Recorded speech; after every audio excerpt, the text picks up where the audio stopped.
And I greet you. All right, so let's get it started. The idea is some of you already saw the video, so there's no point repeating what is in it.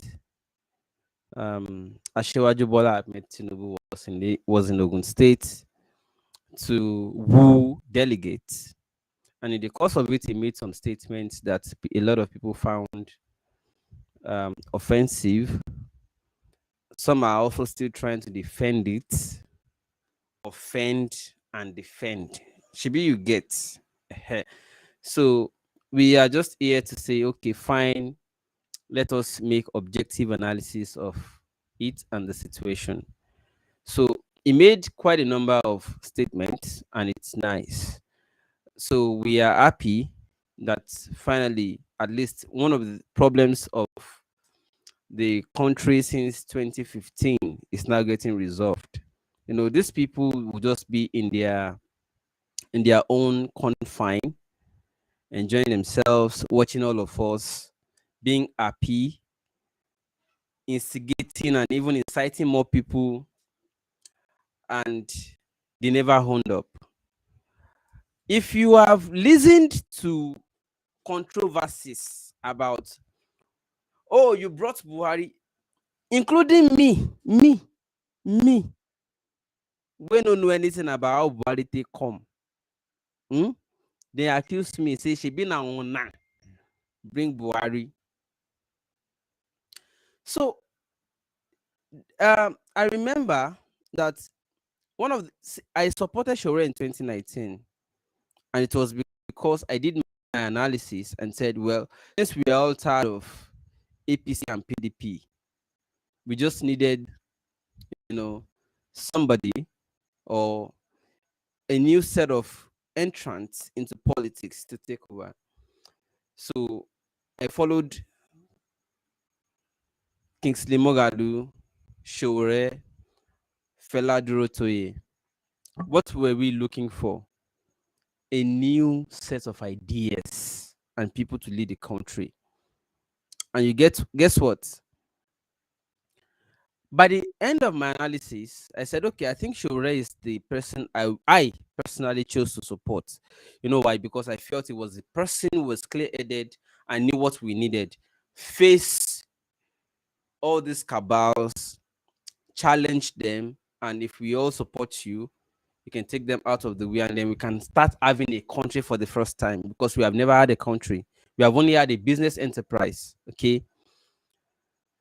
Views change, opinions change, interests also change over time, But one of the things that people said about Sharia at the time was, you brought Buhari,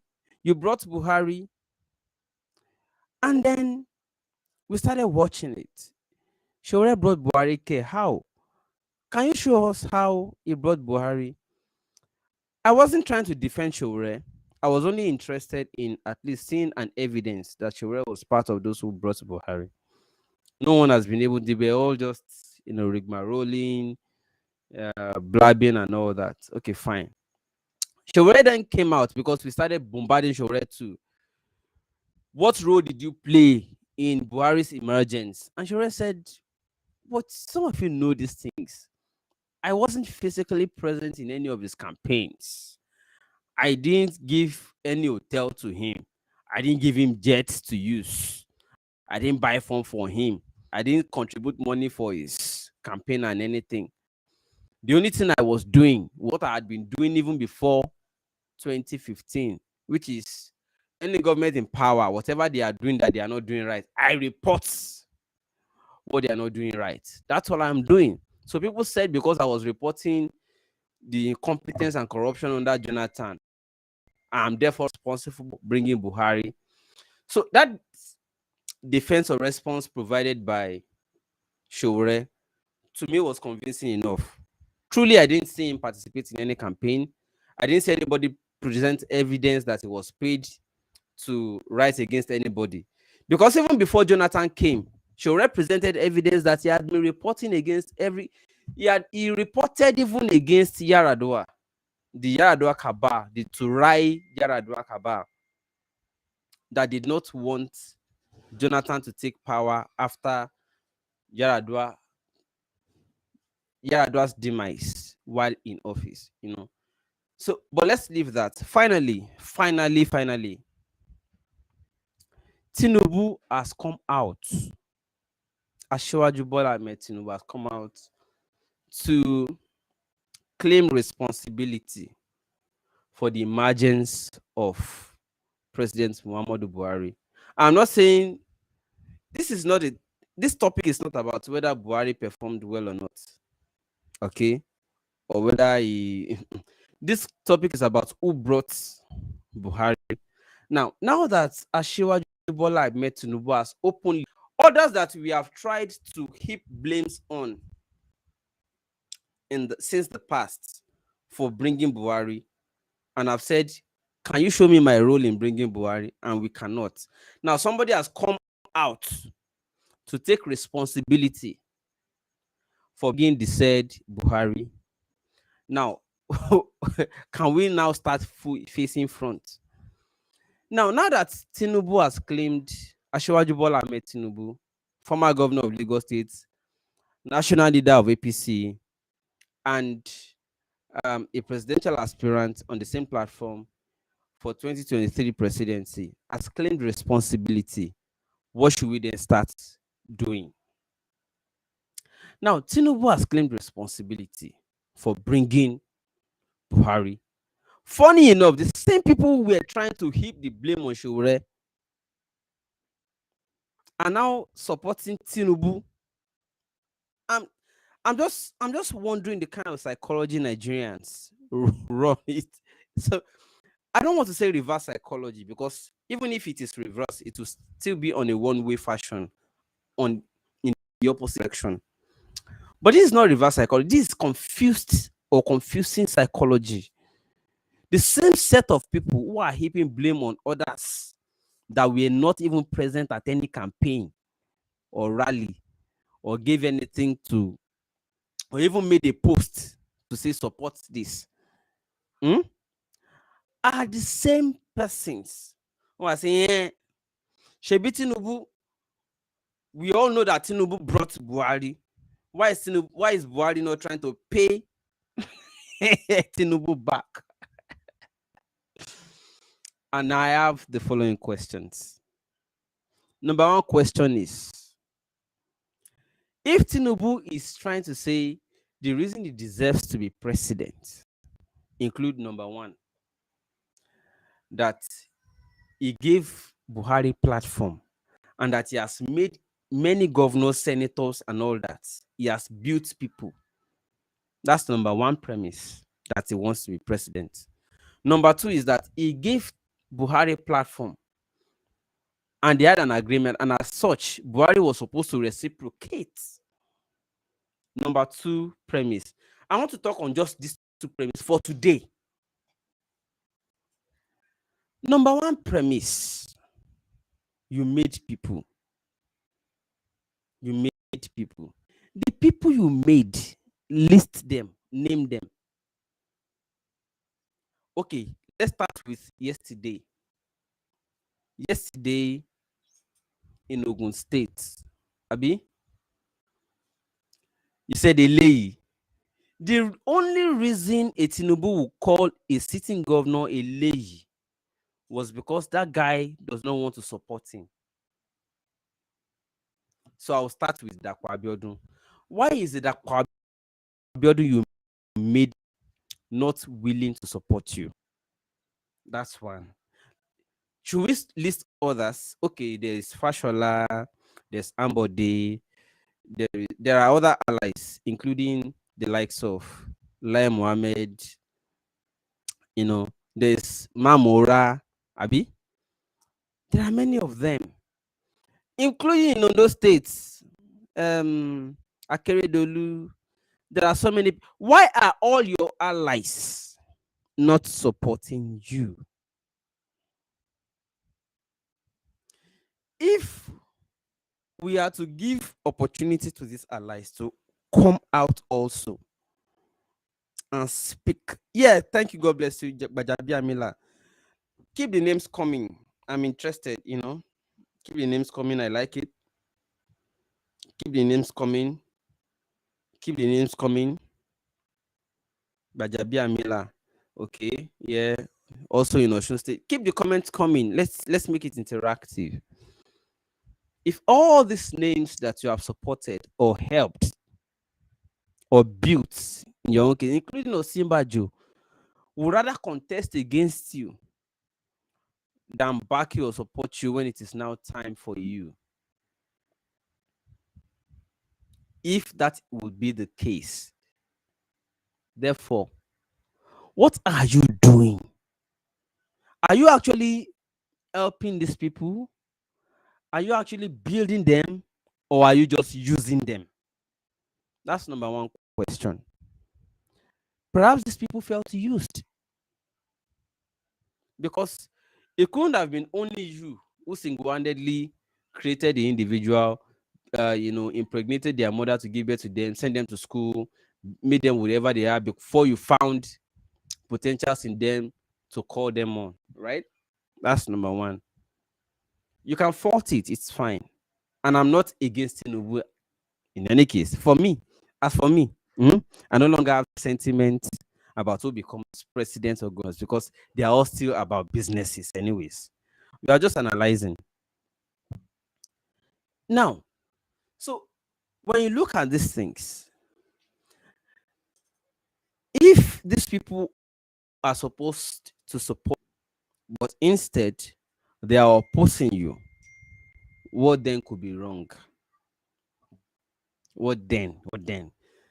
Could it be that if we give these people opportunity to also come out, they will relate to public or reveal to public the Shylock attitude that you want to take over resources and purses of the states or states that you assisted them to take power, and you want to therefore control everything in all the states?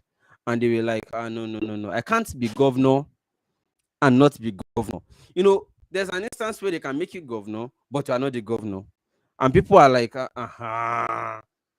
should we allow these people come out and tell us why they are not supporting you, even despite that you backed them to become what they are? You backed them, you supported them. We are not saying they are doing well. It doesn't mean, because the results are there. Ogun State, for instance, the results, there are no good roads. So nobody is saying that Kobiodu is performing, and as such, is no. That's not what we are saying. But we are saying, even as terrible as the infrastructure in Ogun State, infrastructures in Ogun State are, even as terrible, the governor of Ogun State himself, that you made, according to you, cannot even support you. How pesky are you? What are you demanding from them that is making them avoid you? That's number one. Now to the second point, which is why Buhari, that you claim you brought to power, you could see from the way he's saying it that it's like somebody's just grabbing the last straw, because it appears that Buhari will not support him. Buhari doesn't even want him. So he's only clinging to the last straw to say, I know you don't want me, I know you will not give me reciprocate, but at least I will make sure that I spill the bean. You understand? So number two concern, therefore, is why do you want Buhari to reward you with the country? I have said it.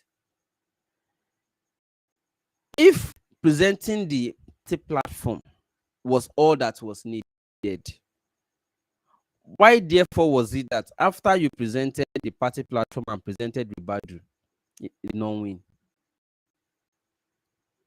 You presented the party platform, fielded Atiku, did not win.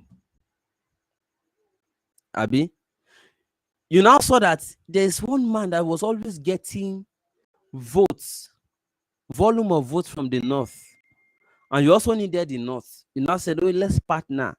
So it was a win-win. You already won. Your party became national by merging. Do you understand? Your party became national by merging. So you benefited from being a regional party to becoming a national party. That's a benefit. And the two of you gained. It was a win-win.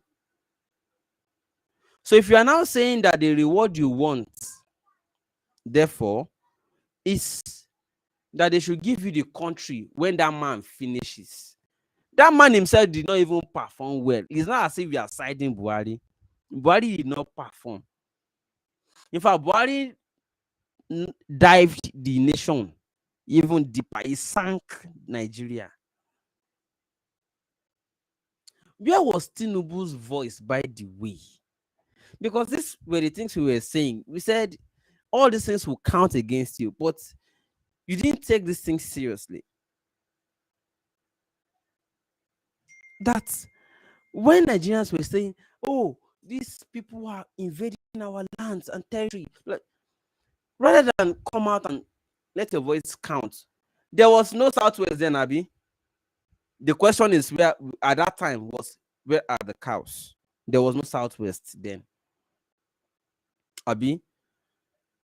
When youth were saying the federal police is clamping down, is harassing Nigerians, and all this and all that, where was your voice? The only question this man asked again after soldiers shot youths at Lake, youths were only demanding that the police should stop harassing them and killing them. But where was this voice then, this vigor that Tinubu now has to be jumping from state to state? I'm not abusing you, Baba. I'm only asking question because we are all stakeholders. We are not commodities. We can't be trading over our heads. This is the country and we are citizens. By being citizens, we have a say in what happens in our country. We are asking you a question. You want to be our president. It's a simple thing. No, we are not be quarrel. And there's still time to still convince us or to explain. Because we were asking then, it looked like, the first question was, where are the cows? Then later, the question again was, what were they doing by that time of the night? People are protesting because they want a better life. They were not taking harms. What were they doing at that time of the night? There are so many questions and statements made, I would say, in quotes, carelessly by Asiwaju Bola Ahmed Tinubu that are now going to stand against him. Because as of the time we were warning, you should not be doing these things now. You should be supporting people. They turned the other hair. Okay, now, Baba wants to be president. He suddenly now has vigor and voice. Now there's a Southwest whose turn Tinubu must take. Really? So there's now a Southwest, Abi, that you must take the slots, Abi, and the people of that same Southwest cannot have a say. Okay, fine. Now let's come to 23 and imposition. Baba, you have been imposing candidates in Lagos State. We are not supporting Buhari to date, but we are only simply asking a simple question. Baba, you have been imposing candidates. We did not know Fashola from anywhere. You felt that Fashola was competent enough and capable to succeed you. You chose your own successor. And Fashola came. Then Fashola put up some performances and people liked it and felt like, oh, Fashola. You wanted to turn people's wish, if not for some interventions. That reminds me, I didn't confirm this, but I heard of it. Professor Wole Soyinka at one time, I didn't confirm this, but I learned it from a source that is infallible. A source that I can tell you is sure.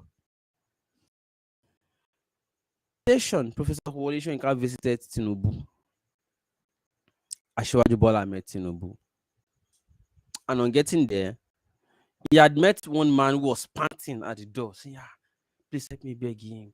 We need to talk. We need to see him." Yeah. And everybody was saying, just hang on there, just hang on there, just hang on there, you will see. By the time Professor Wole Soyinka got in and said, "Who's that man at your door?" And looks like the man needs to see you urgently. And I see people uh, making efforts to ensure that it sees you. And Tinubu replied, Professor Soyinka, eh, ṣé ọ̀dẹ̀ tá ẹ fi ṣe governor nìyẹn, ọ̀dẹ̀ tá ẹ fi ṣe next governor nìyẹn. That person was Fashola. Yeah, a governor. So the arrogance of saying, eléyìí, surely that the arrogance did not just start yesterday. Arrogance yet it has been like that. Why are the soldiers you made running away from you? Why are your soldiers running away from you? What are you doing wrongly? Are you a leader or are you a boss? Because whatever we do, wait for us, and they would eventually hunt us. Which is why we are not saying these things to condemn anybody. We are saying it for all of us to learn. Now, again, I didn't confirm whether that event was true, but that source that told that story could not have been. I mean, it was an impeccable source.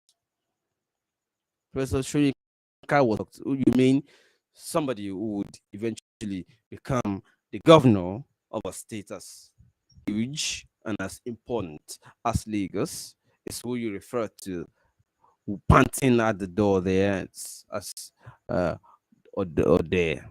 If every shit governor next, yeah, you know. So what am I saying? Nobody responds well to rudeness. We assist people on their to whatever.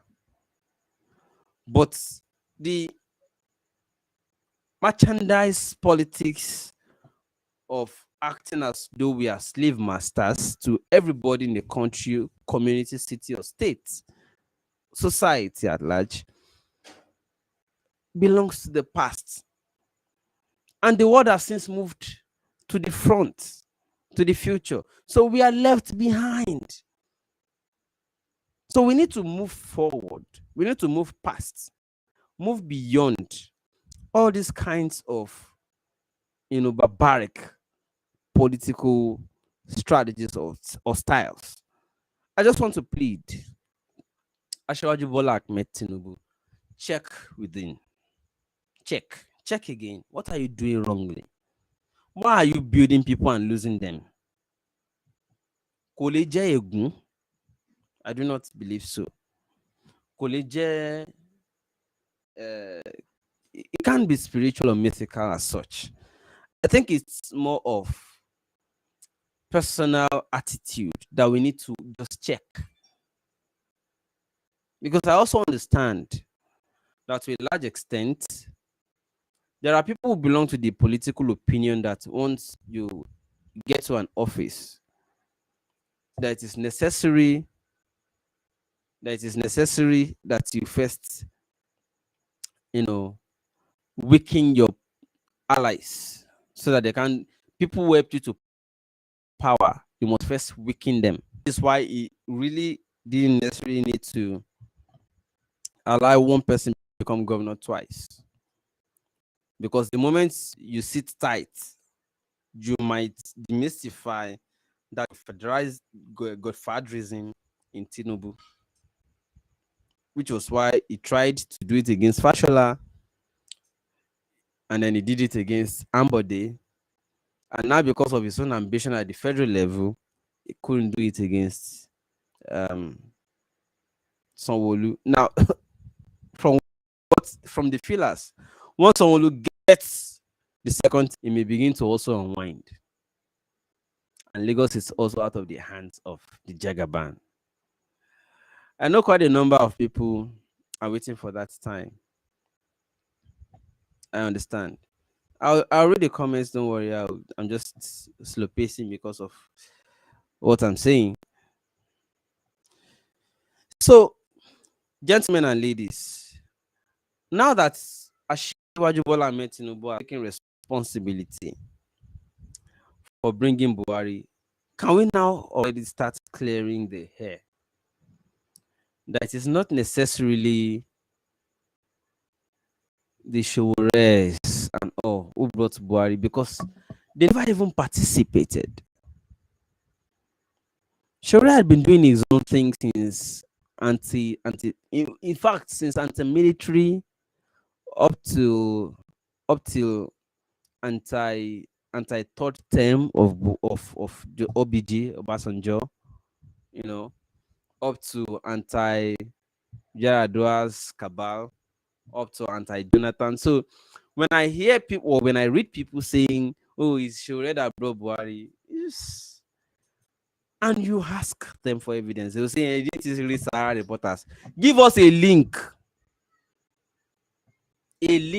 that shows that Showre said vote Buhari, whether by his personal account or Sahara reporters account." That is when you now understand that Nigerians have problem. They really can't differentiate or explain what they read. They just assume.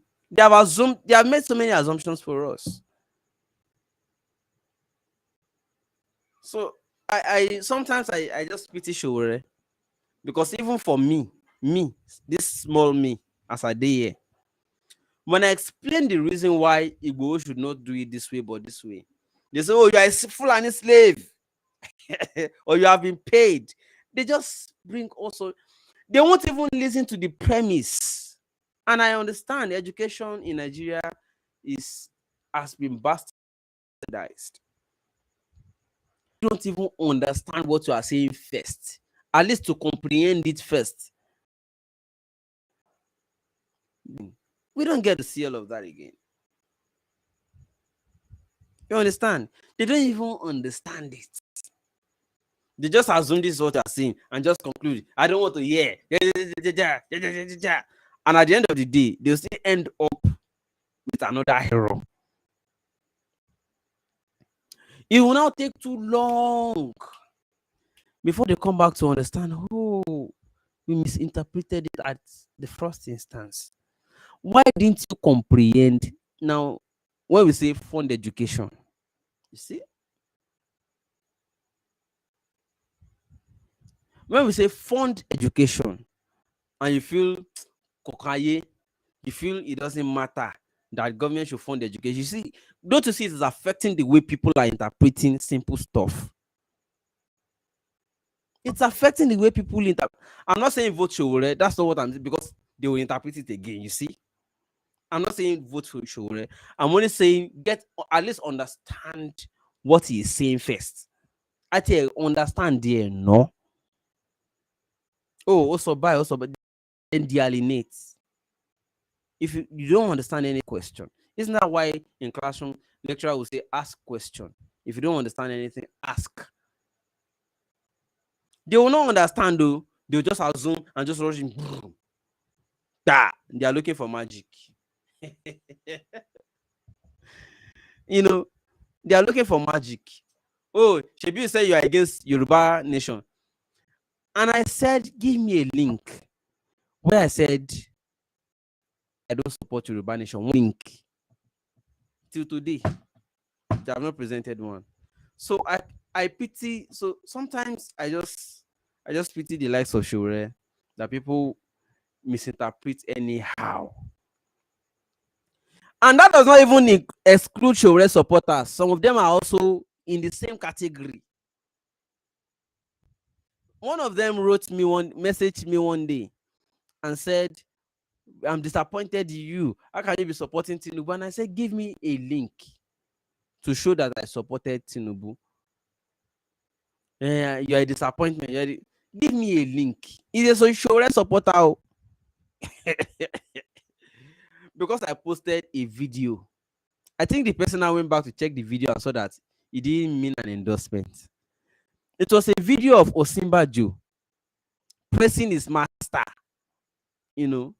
praising his master that, Tinubu made Lagos a home for all commerce and all that. So I uploaded a video on Instagram and Facebook saying, I think it's also on our YouTube, that, Osinbajo once credited Tinubu for making Lagos State an all commerce state, that he appointed this an Igbo man as as a judge. He appointed another person from another tribe. He made it for all commerce so that it's not only Lagosians. So I now captioned it as how Tinubu made Lagos home for all commerce. The person then messaged me and said, you are a disgrace, an embarrassment, a disappointment. How can you be endorsing Tinubu? How does that not be me talking now? Simba, you talk. And the caption does not also amount to endorsement. So I now tell the person, explain to me how this one take be say I endorse Tinubu, for instance. Because the person therefore assumed that Shegun to don't collect money. How can they look at? You people hate analysis with depth. When we said we are not against regionalism, restructuring, or Yorubanism, but that if you want to be sincere with ourselves, we should start from home. Our own governors, senators, representatives, local government who are collecting allocation, what are they doing with it? First of all, let us start with that before we can say we want to start focusing on facing or fighting Fulani. That was the only question we asked. So the same people, in fact, you people don't know what you want. You just see, Hausa gbọ́njú yín lọ rẹpẹtẹ, ọ̀nà ẹ̀ jìn. Ó jìn gan. Get your understanding now. Can we start taking our own people to account? Can we start holding them responsible first? Simple question. Àwọn anti-Igboho, àwọn opposed Igboho, àwọn tó fẹ́ kí Igboho. Is that what we are saying? We are saying if you have such power, don't go federal yet. Let's start using it to hold our own people to account first of all, because the reason that there's bad road, for instance, in Ogun State, is not because of Buhari. Our governor is collecting allocation and security votes. Can we start from there? Simple low on the binu.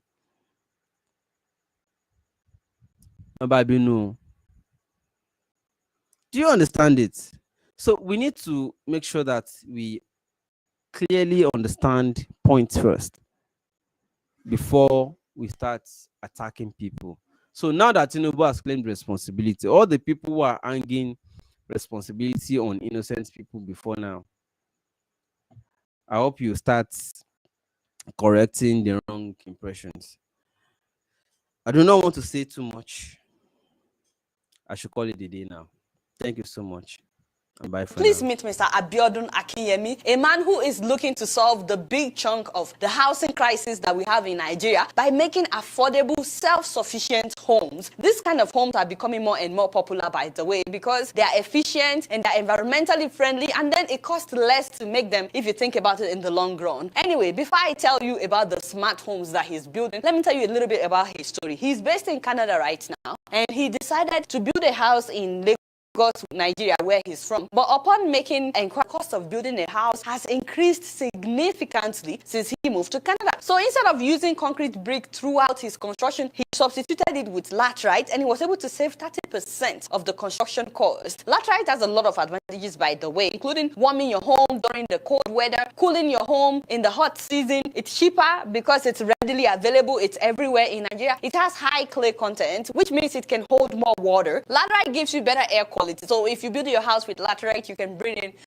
better air quality. You can even recycle it. So if you build a house with laterite and you don't like it, you can break down the house and use the brick to build another house. And that's just to name a few of the advantages. But he didn't stop at building his personal house. He decided to make his house self-sufficient, off-grid, which means that he's not going to be dependent on the electricity from the Nigerian government. So he's using solar power, and he's also not going to be using power generator, so there will be no noise, no air pollution. At the same time, he's not using the regular sockaway that everybody uses in Nigeria. He's disposing his own waste material by decomposing it, and he's generating his own water. So once the house is completed, he doesn't need anything from them. And this is why they call this home self-sufficient, off-grid homes. That alone inspires me. The fact that he was able to find an alternative to just spending so much money on building a house. And the fact that he doesn't have to depend on the government, he made himself a self-sufficient house. That is the inspiration for me. But then he took it a step further. So after learning from his own experience, he wants to do the same for others, except that he wants to do it better. If you see the picture of the house, you may not be too impressed by the aesthetic, but he calls this the experimental house because